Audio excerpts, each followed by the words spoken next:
Bonsoir, bienvenue pour cette nouvelle édition. Nous sommes le vendredi 3 septembre et l'actualité, c'est d'abord le recul de l'épidémie de Covid-19 qui se poursuit.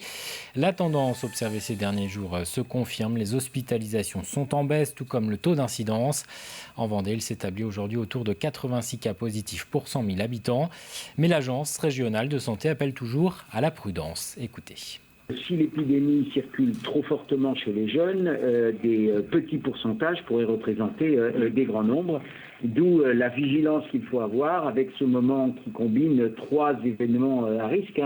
Le retour des vacances avec les brassages que cela représente, l'entrée dans une saison plus froide qui fait que les activités auront moins lieu à l'extérieur et les rencontres auront moins lieu à l'extérieur. Et puis enfin la reprise scolaire avec la possibilité de la circulation au sein des milieux scolaires, d'où l'extrême vigilance et les mesures qui ont montré leur efficacité au sein des écoles. À noter que le port du masque reste obligatoire en extérieur dans 22 communes du littoral vendéen, de Bouin à l'Aiguillon-sur-Mer, en passant par les îles. L'arrêté a été reconduit par le préfet jusqu'au 15 septembre. Le masque reste obligatoire également dans tout le département, sur les marchés, les brocantes, ainsi que dans les rues piétonnes. L'actualité, c'est aussi l'ouverture d'un nouveau collège à Montaigu-Vendée, le collège Mère Teresa. C'est la première fois depuis plus de 50 ans que l'enseignement catholique ouvre un collège dans le département. Pour le moment, 88 élèves seulement ont fait leur rentrée, mais l'établissement accueillera à terme 400 collégiens. Il répond à une croissance de la population dans le Nord Vendée. Plus globalement, les effectifs dans les établissements privés du département sont stables. Un nombre d'élèves moins important cette année que l'an passé en école élémentaire, environ 350 élèves de moins qu'une baisse moins importante que prévu. On espérait aussi une stabilité au niveau des collèges et en fait nous avons même une légère hausse au niveau du nombre de collégiens et enfin une belle progression en lycée, professionnel, technologique et général, 350 élèves de plus. À noter aussi un nombre d'apprentis toujours important, plus important chaque année. En 3 ans, nous avons plus que doublé le nombre d'apprentis, nous avons 740 apprentis. L'actualité, c'est aussi le tourisme avec ses premières données dévoilées aujourd'hui par Vendée Expansion. Le secteur, on le rappelle, pèse plus de 3 milliards d'euros de chiffre d'affaires en Vendée et regroupe environ 37 500 emplois. Cet été, en raison de la crise sanitaire, la fréquentation étrangère a chuté, mais la saison a été sauvée par la clientèle française qui a répondu présent. Écoutez. On a du côté de nos hébergeurs un gros niveau de satisfaction. Satisfaction sur les meublés de tourisme, les gîtes, les chambres d'hôtes qui ont accueilli des gens qui souhaitaient rester en famille, rester un peu dans la bulle. Et donc ça, on a un taux de satisfaction de ces hébergeurs-là de plus de 96%. Donc un gros élément de satisfaction sur l'hôtellerie de plein air également, un très bon niveau de satisfaction. D'autres secteurs, en revanche, affichent un optimisme moins important. Un restaurateur sur 2 seulement juge sa saison totalement réussie, en particulier en raison du pass sanitaire. En fonction du type d'établissement, ça pouvait différer. Les établissements fréquentés par des gens un peu plus âgés, pas de souci. Les restaurants fréquentés par des plus jeunes, plus compliqués effectivement. Voilà. De même que les bars et les discothèques qui ont eu une grosse baisse de fréquentation, voire des non-ouvertures pour les discothèques en Vendée. Et parmi les lieux touristiques du département se trouve le Davio, niché au cœur du marais breton vendéen. Le site naturel se veut une porte ouverte sur la culture maraîchine et les traditions. Le Davio a amorcé ces dernières années une transformation avec une nouvelle muséographie et la mise en valeur de bâtiments authentiques. Dernier exemple en date, la restauration d'une salorge et d'une bourrine. Grégoire de Châtillon. Donc voilà, on a tout refait. La réalisation principale concerne la toiture de cette salorge, un travail effectué dans le respect des matériaux et des savoir-faire collectés dans le marais. Et ce bâtiment de Salorge, c'est un bâtiment typique. On retrouve un bardage bois avec une toiture d'un roseau traditionnel qu'on appelle le tifa, qui est un roseau beaucoup plus épais, beaucoup plus gros, un peu plus grossier que le roseau qu'on trouve sur des toitures d'habitat. Toiture qui est de plus en plus rare, on en trouve très très peu dans le marais breton aujourd'hui. Le bâtiment abrite désormais une nouvelle exposition sur l'histoire du sel dans le marais breton vendéen. Un peu plus loin, cette bourrine, elle aussi, a été restaurée. Il était temps, l'eau commençait à s'infiltrer à l'intérieur. Cette habitation traditionnelle du Marais, dont les murs sont construits avec un mélange de terre, de sable, d'eau et de paille, a été réaménagée à l'intérieur, comme dans les années 50. Je trouve que l'équipe qui a travaillé sur cette présentation a bien fait son travail, puisque c'est tout à fait copie conforme à ce qu'on pouvait rencontrer dans les bourrines dans les années 50.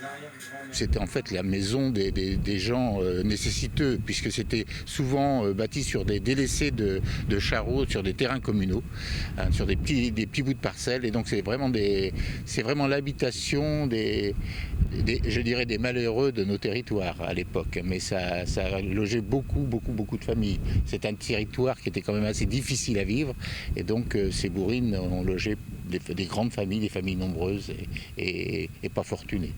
Le Davio, cet écomusée du Marais vendéen qui cultive l'héritage de son territoire, proposera à ses visiteurs de nombreuses animations maraîchines les 18 et 19 septembre prochains dans le cadre des Journées européennes du patrimoine.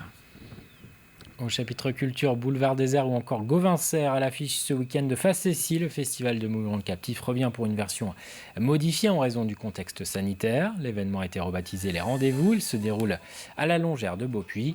Facessis qui avait invité Michael Jones à se produire pour un concert privé destiné aux bénévoles. L'artiste est en tournée depuis le 18 juin. On a tous les concerts de 2020 qu'on n'a pas fait, plus ceux qu'on avait déjà en 2021. Et tous ceux du début de 2021 qui ont été repoussés à cause du confinement, on va les faire en 2022. Donc on essaie de s'arranger comme on peut, mais logistiquement, ça pose des problèmes quand même. C'est-à-dire qu'on fait des zigzags partout en France pour essayer d'honorer les concerts qu'on avait déjà avant. Mais bon, c'est comme ça. Il paraît que le voyage, ça fait la jeunesse. L'actualité, c'est aussi cette médaille d'or aux Jeux paralympiques de Tokyo pour Stéphane Houdet, le joueur de tennis fauteuil licencié à Saint-Hilaire-de-Riez, a décroché un nouveau titre de champion paralympique en double avec Nicolas Peffer. C'est la 5e médaille aux Jeux pour le Vendéen qui était le porte-drapeau de la délégation française. Des Jeux paralympiques et olympiques qui auront peut-être donné envie à certains de se tourner vers un nouveau sport pour cette rentrée. C'est la période des inscriptions dans les clubs mais aussi dans les associations culturelles. Plusieurs forums se tiennent ce week-end dans le département, notamment à Chaland, où des animations et des démonstrations auront lieu ce samedi salle Louis-Claude Roux. Auparavant, le rendez-vous se tenait dans 2 lieux simultanément.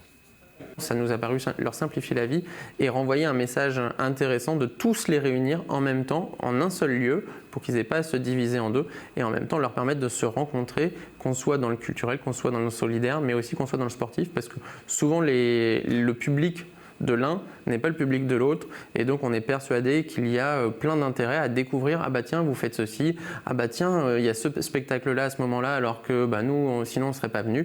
Donc voilà en tout cas le souhait de la municipalité en organisant ce forum des associations et des services municipaux. Enfin, pour terminer, rencontre avec une passionnée d'animaux qui a décidé de lancer une activité professionnelle originale. Karine Lemery est installée au Sable d'Olonne et elle a créé son entreprise Five Ethics, spécialisée dans la conception de mobilier personnalisé pour les chiens ou encore les chats. Il s'agit pour elle de proposer une gamme moins standardisée que celle proposée dans les animaleries. Reportage Cyril Guillet.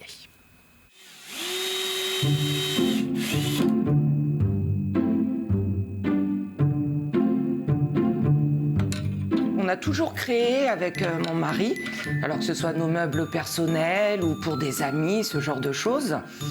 Et je trouvais vraiment affreux les gamelles qu'on pouvait nous vendre dans les magasins. Et comme j'aime la décoration et que tout se mélange et soit harmonieux, de là on a commencé à créer la première gamelle pour notre chien, puis notre chat. Et de là on s'est dit pourquoi pas proposer ces services, créer des gamelles en harmonie, au goût des gens, à leurs envies. Ici, les créations sont faites sur mesure. Les formes, les couleurs et même la taille de ces meubles est adaptée au goût des maîtres et de leurs animaux. On voulait une bibliothèque qui s'intègre dans notre couloir, mais en même temps qu'il y ait un espace pour nos chats, pour qu'ils puissent venir manger, griffer, donc faire leurs griffes ici, et qu'ils aient vraiment leur petit coin à eux. Créer, c'est pour moi quelque chose qui me permet de me sentir bien, de pouvoir me poser, faire quelque chose à moi qui me plaît. Donc c'est quelque chose de naturel, j'ai toujours fait ça. Et j'aime découvrir toutes les matières qui puissent exister. Griffoir, canne à souris ou porte-laisse sont autant de créations qu'elle propose. C'est le premier vraiment arbre à chat relativement grand qui a été créé. On est parti d'un caisson au départ qu'on vend sur notre site. Et au fur et à mesure, on a grimpé. On a grimpé jusqu'à aller faire cette petite cabane. Voilà, où elle peut se mettre tranquillement et puis observer des deux côtés.